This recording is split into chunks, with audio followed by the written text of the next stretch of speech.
मैंने कल भी बोला था उनको। अरे माँ बाबूजी, आप ऐसे बाहर बैग लेके कहाँ जा रहे हो? अरे रमेश बेटा, वो आपको बताया था ना, 22 तारीख को अयोध्या में राम मंदिर का उद्घाटन है।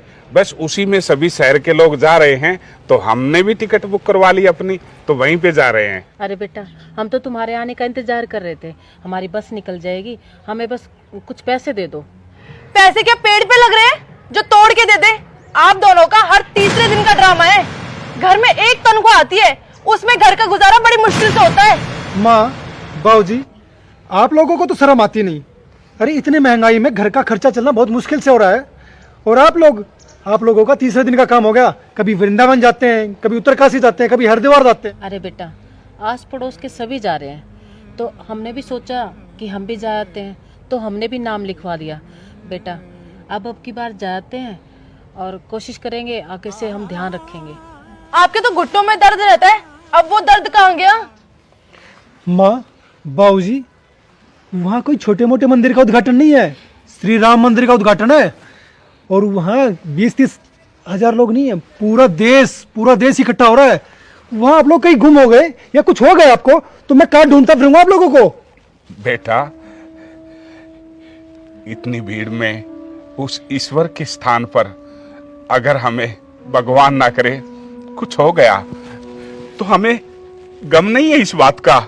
अरे हमारी जिंदगी, हमारा जीवन उस ईश्वर की तो देन है। अगर उसी के श्री चरणों में हमारी जिंदगी खत्म होती है, तो हम अपने आप को सौभाग्यशाली समझेंगे बेटा। और बेटा, अगर हम भगवान को वक्त देंगे, तभी तो भगवान हमारे को वक्त देगा।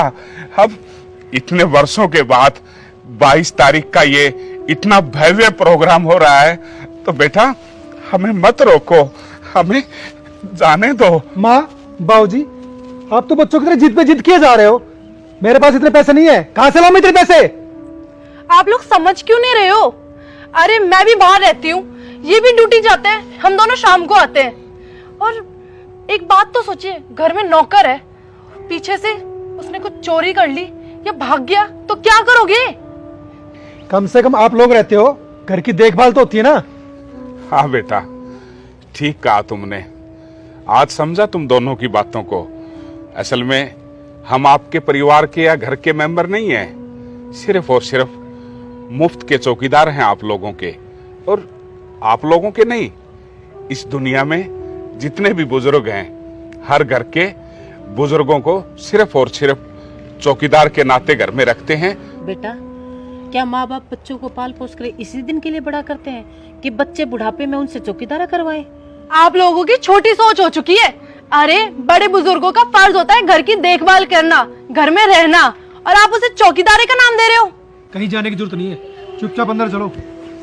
अरे बेटा, बाबूजी, वहाँ हमारा ये कुछ पैसे हैं, मैंने अपनी तनख्वाह से बचा के जमा किए हैं, आप ये रख लीजिए। इसी बहाने मैं भी थोड़ा धर्म कमा लूंगा। ये लीजिए। तो कोड़ी नौकर, तेरी हिम्मत कैसी हुई? तू मेरे और बाबूजी के बीच में दरार डालने जाना है? बेटा, मेरा ऐसा कोई इरादा नहीं। चुप है, अपनी औकात में रह, औकात से बाहर मत जा, समझ गया? इस घर का नौकर है, जाके काम कर चुपचाप। ठीक कहा बेटा, आखिर हूँ तो मैं इस घर का एक नौकर ही। ये हमारा फैमिली मैटर है, तुम्हें इसमें दखल अंदाजी करने की कोई जरूरत नहीं है। नौकर हो, नौकर बन के रहो, जाओ अंदर काम करो। ठीक है बेटा। राजू, बाबूजी, इसकी ज्यादा हिम्मत लेने की जरूरत नहीं है। ये नौकर है, इसको नौकर ही रहने दो। ये 2 पैसे देकर मेरी इंसल्ट कर रहा है कि मेरे पास पैसे नहीं है। जाओ चुपचाप अंदर। अरे ओ, 2 पैसे की नौकरी करके और नौकर और मालिक में आज तू यही रेपुटेशन दे रहा है, यही इज्जत करता है? तेरे से उम्र में कितना बड़ा है और तूने हाथ उठा दिया?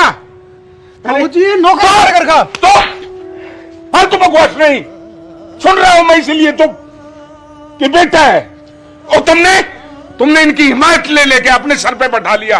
आज जवाब देख लिया ना, चौकीदार बना दिया हम करके। और ये इस बच्चे ने अपनी पूरी जिंदगी हमारे परिवार को दी है, और ये सुन, नहीं जरूरत तुम्हारे पैसे की, अपने पैसे को अपने बच्चों के लिए संभाल के रखना, उनको भी पढ़ा लिखा के अफसर बना देना, ताकि बुढ़ापे में तुम भी इस घर के चौकीदार बन जाओ। और हम हमेशा हमेशा के लिए ये घर छोड़ के जा रहे हैं। नहीं आएंगे, नहीं आएंगे। राजू, वो हमारे साथ चलेगा। जहां हमारी इज्जत नहीं, वहां तू भी नहीं। चलो बाबूजी मेरी बात सुनिए। माँ माँ बाबू फालतू बात नहीं। देख लिया, माँ और बाप और औलाद और माँ बाप का प्यार कुछ नहीं, महज चौकीदार।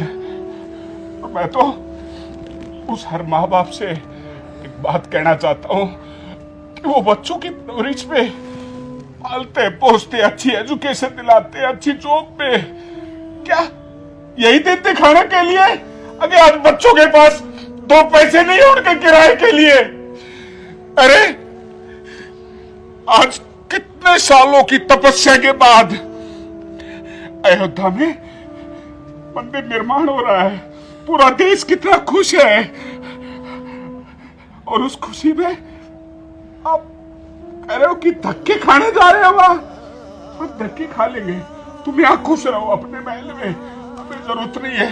चलो, नहीं रुकना, नहीं रुकना, प्लीज आप समझाओ ना बाबूजी को। नहीं रुकना। चाचा चलेगा, मैं तेरे लिए मर चुका हूँ और तू मेरे लिए।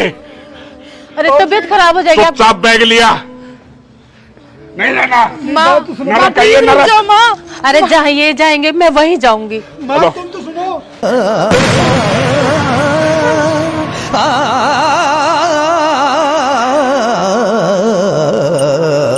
आ